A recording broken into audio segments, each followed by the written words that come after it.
Indian super ലീഗിൽ Kerala Blasters അവരുടെ ഏറ്റവും മികച്ച പ്രകടനം പുറത്തെടുത്തത് ഇവാൻ വുക്കുമനോവിച്ച് എന്ന സെർബിയൻ പരിശീലകന് കീഴിലായിരുന്നു. എന്നാൽ കഴിഞ്ഞ സീസണിൽ ബ്ലാസ്റ്റേഴ്സിന്റെ മോശം പ്രകടനത്തിൽ ഇവാനെ ബ്ലാസ്റ്റേഴ്സ് മാനേജ്മെന്റ് പുറത്താക്കിയിരുന്നു. കേരളം വിട്ട ഇവാൻ പിന്നീട് മറ്റു ക്ലബ്ബുകളുടെ ഓഫർ വന്നിരുന്നെങ്കിലും ആശാൻ മറ്റൊരു ക്ലബ്ബും തിരഞ്ഞെടുത്തില്ല. അതിനുള്ള കാരണമാണ് ഇവാൻ ഇപ്പോൾ വ്യക്തമാക്കിയിരിക്കുന്നത്. എന്നെ പുറത്താക്കാനുള്ള ക്ലബിന്റെ തീരുമാനത്തിന് ശേഷം ഒരു സീസൺ അവധിയെടുക്കാൻ തീരുമാനിച്ചു. എന്റെ ഫാമിലിക്കൊപ്പം ചിലവഴിക്കാൻ വേണ്ടിയായിരുന്നു അത്. 1996-ൽ എന്റെ വീട് വിട്ടിറങ്ങിയ ഞാൻ എല്ലാ സീസണിലും ഫുട്ബോൾ തിരക്ക് കാരണം വീട്ടുകാരോടൊപ്പം ദിവസങ്ങൾ ചിലവഴിക്കാൻ സമയം ലഭിച്ചിരുന്നില്ല.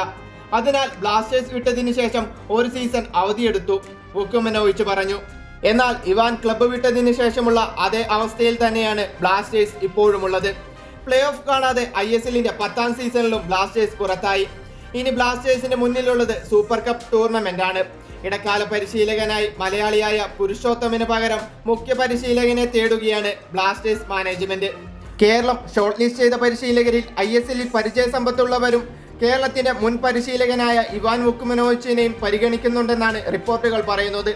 എന്നാൽ ഇതിനെക്കുറിച്ച് വുക്കുമനോവിച്ച് പറഞ്ഞത് ബ്ലാസ്റ്റേഴ്സ് മാനേജ്മെന്റുമായി തിരികെ പരിശീലകനായി എത്തുന്നതുമായി ബന്ധപ്പെട്ട് യാതൊരുവിധ ചർച്ചകളും നടത്തിയിട്ടില്ലെന്നാണ്. 10 സീസണുകളിലായി നീണ്ടു നിൽക്കുന്ന ബ്ലാസ്റ്റേഴ്സിന്റെ ഈ കിരീട വരൾച്ച അവസാനിപ്പിക്കുക എന്നത് തന്നെയാവും സൂപ്പർ കപ്പിൽ ബ്ലാസ്റ്റേഴ്സിന്റെ ലക്ഷ്യം. നിലവിൽ ISL ക്ലബ്ബുകളിൽ ഒരു കിരീടം പോലുമില്ലാത്ത ഏക ടീമാണ് ബ്ലാസ്റ്റേഴ്സ്.